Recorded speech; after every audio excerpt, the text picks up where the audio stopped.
ಈ ಆಧ್ಯಾತ್ಮಿಕ ಸತ್ಸಂಗ, ಒಳ್ಳೆಯ ವಿಚಾರ ಸತ್ಸಂಗ ಹಿಡಿಬೇಕು, ಕೆಟ್ಟವರ ಸಂಘ ಏನ್ ಮಾಡ್ಬೇಕು, ಬಿಡಬೇಕು.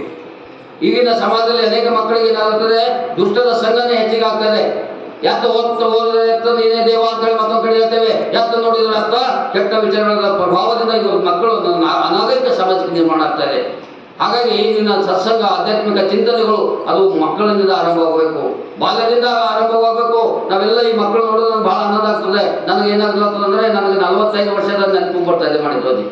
45 ವರ್ಷಗಳ ಕೆಳಗೆ ನಾನು ಹೀಗೆ ಕೂತಿದ್ದೆ ನಮ್ಮ ಊರು ಗುಡಿಯಲ್ಲಿ, ಗುಡಿಯಲ್ಲಿ ಕುಂತು ವಿಭೂತಿಯನ್ನು ಧರಿಸಿಕೊಂಡು ಕೈಯಲ್ಲಿ ಅಗರಬತ್ತಿ ಇಟ್ಕೊಂಡು ಎಡಬತ್ತಿ ಇಟ್ಕೊಂಡು ಸಕ್ರಿಯನ್ನು ತೆಗೆದುಕೊಂಡು ಗುಡಿಗೆ ಹೋಗ್ತಿದ್ದೆವು. ಹೋದಾಗ ಅಲ್ಲಿ ನವನಾಥ ಪುರಾಣ ನಡೀತಿತ್ತು. ಪುರಾಣ ನಡೆಯುವಾಗ ನಾವು ಶಾಂತವಾಗಿ ಕುಂತ್ಕೊಳ್ತಿದ್ದೆವು. ನಾವು ಮಾತಾಡೋದು ಒಂದು ಬೆಳಗ್ಗೆ ಇತ್ತು, ಬಾದು ಬೆಳಗ್ಗೆ ಇತ್ತು, ಮುತ್ತೈದಾಗ ಬೆಳಗ್ಗೆ ಆಗ್ತೀವಿ ನೋಡಿ ಮಕ್ಕಳೆಲ್ಲ, ನಾವು ಕೊಟ್ಟು ಕೊಡ್ತೀವಿ, ಮತ್ತೆ ಕೇಳ್ತಿದ್ದೆವು. ಅಂದ್ರೆ ಅಂತ ಒಂದು ಸತ್ಸಂಗದ ಆಧ್ಯಾತ್ಮಿಕದ ಚಿಂತನೆಯನ್ನ ಹಿಂದಿನ ಕಾಲದಲ್ಲಿ 30-40 ವರ್ಷಗಳಲ್ಲಿ ಪ್ರತಿಯೊಂದು ಗ್ರಾಮದಲ್ಲಿ ಅದು ಮಂದಿರದಲ್ಲಿ ನಡೀತಾ ಇತ್ತು. ಹಾಗಾಗಿ ಇವತ್ತು ಅಂತ ವಿಚಾರದಿಂದಲೇ ನಾವು ಇವತ್ತು ಇಲ್ಲಿ ಆಗಿದ್ದೇವೆ. ಅದಕ್ಕೆ ಶರಣ ಹೇಳ್ತಾರೆ, ಬೇವಿನ ಬೀಜ ಬಿದ್ದಾಗ ಬೇವಿನ ಫಲ ಸಿಗ್ತದೆ, ಮಾವಿನ ಫಲ ಸಿಗಲ್ಲ. ನಾವು ಮಾವಿನಕಾಯಿ ಹಾಕಿದ್ರು ಮಾವಿನ ಸಿಗ್ತದೆ. ಹಾಗೆ ನಾವು ಹಿರಿಯರಾದಂಥವ್ರು ಮಕ್ಕಳಿಗೆ ಉತ್ತಮವಾದಂಥ ಸಂಸ್ಕಾರ ಕೊಟ್ಟಲ್ಲಿ ಉತ್ತಮವಾದಂಥ ಮನೆಯನ್ನು ನಿರ್ಮಾಣ ಆಗಲು ಸಾಧ್ಯ ಆಗ್ತದೆ. ಅದಕ್ಕೆ ಹೇಳ್ತೇನೆ, ಈ ಮಕ್ಕಳೆಲ್ಲ ಸಾಮಾನ್ಯ ಇಲ್ಲ, ಇವು ಬೆಳೆಯುವ ಅದಕ್ಕೆ ಮನೆ ಕಟ್ಸ್ತಾ ಇದ್ದೇವೆ ಕೋಟಿ, ಅದ್ರ ಮಕ್ಕಳ ಮನಸ್ಸನ್ನು ಕಟ್ಟಿದಾಗ ನಾವು ಸುಧಾರಾಗ್ತಾ ಇದ್ದೇವೆ. ಮಕ್ಕಳಿಗೆ ಮನೆ ಕಟ್ಸ್ತೇವೆ, ಅದ್ರ ಮಕ್ಕಳಿಗೆ ನಿಜವಾದಂಥ ಮನೆ ನಾವು ಮರಿತಾ ಇದ್ದೇವೆ.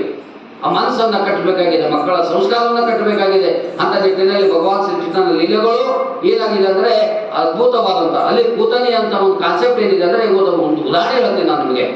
ಪೂತನಿಯೇ ವಿಷದ ಹಾಲು, ತಾಯಿ ಹಾಲು ಅಂದ್ರೆ ಪಂಚಮೃತ. ಈ ಜಗತ್ತಿನಲ್ಲಿ ಎಲ್ಲ ಶ್ರೇಷ್ಠವಾದಂತಹ ಹಾಲು ಯಾವ್ದಲ್ಲ ಗೊತ್ತಾ? ತಾಯಿ ಹಾಲು, ತಾಯಿಯ ಹಾಲು ದೊಡ್ಡದು. ಆದ್ರೆ ಪೂತನಿಯೇ ಏನ್ ಮಾಡಿದ್ರು ಅಂದ್ರೆ ವಿಷದ ಹಾಲು ಕುಡಿಸ್ತಾ ಇದ್ರು. ಯಾರಿಗೆ?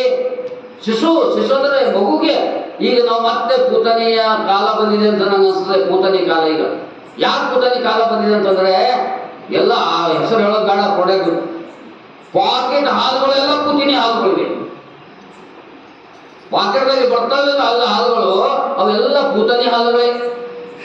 ಮಹಾಭಾರತದಲ್ಲಿ ಶ್ರೀಕೃಷ್ಣಗೆ ಹೇಗೆ ಇವತ್ತು ಶಿಶು ಮಗು ಇದೆ, ಸತ್ಯವಾಗಿ ಹೇಳ್ತೇನೆ, ಒಂದು ಹಾಲು ನನ್ನ ಅನಿಸಿ ಮಟ್ಟಿಗೆ 3 ಗಂಟೆ 4 ಗಂಟೆ ಕಾಸ್ತಿಲ್ಲ, ಹಾಲು ಏನಾಗ್ತದೆ ಕೆಟ್ಟು ಹೋಗ್ತಿತ್ತು.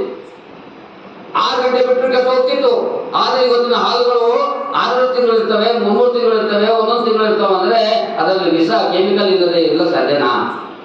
ಅದಕ್ಕೆ ಅಂತ ಹಾಲನ್ನ ಇವತ್ತು ನಮ್ಮ ಹುಟ್ಟಿದಂತ ಶಿಶು 2 ದಿವಸ 3 ದಿವಸ 4 ತಿಂಗಳು 1 ತಿಂಗಳು ಮಗುವಿಗೆ ಕೂಡಿಸಿದಾಗ ಆ ಮಗುವಿನ ಕಿಡ್ನಿ ಏನಾಗಬೇಕು, ಮಗುವಿನ ದೇಹ ಏನಾಗಬೇಕು? ಆ ವಿಷದ ಹಾಲವನ್ನು ಪಡೆದಂತ ಮಗು ಉತ್ತಮ ಆರೋಗ್ಯಕ್ಕಿಲ್ಲ ಸಾಧ್ಯನಾ? ಇಂಥ ಒಂದು ಪ್ರಶ್ನೆಗಳು ಕೂಡ ನಾವು ಮುಂದೆ ಕಾಡ್ತಾ ಇರ್ತವೆ.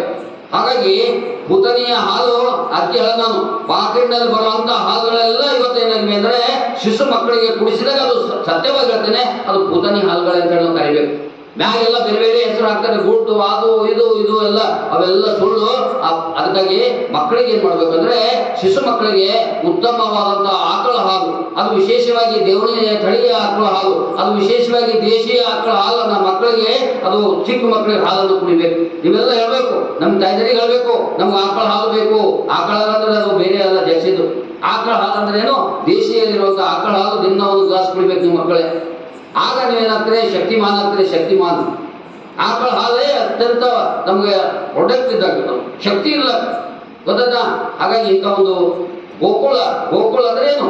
ಗೋಕುಳ ಅಂದ್ರೆ ಗೋಗಳ ಇರುವಂತ ಊರೇ ಗೋಕುಳ. ಅದಕ್ಕೆ ಹೇಳ್ತೀನಿ, ಆಕಳ ಹಾಲು ಕುಡಿಬೇಕಂತ.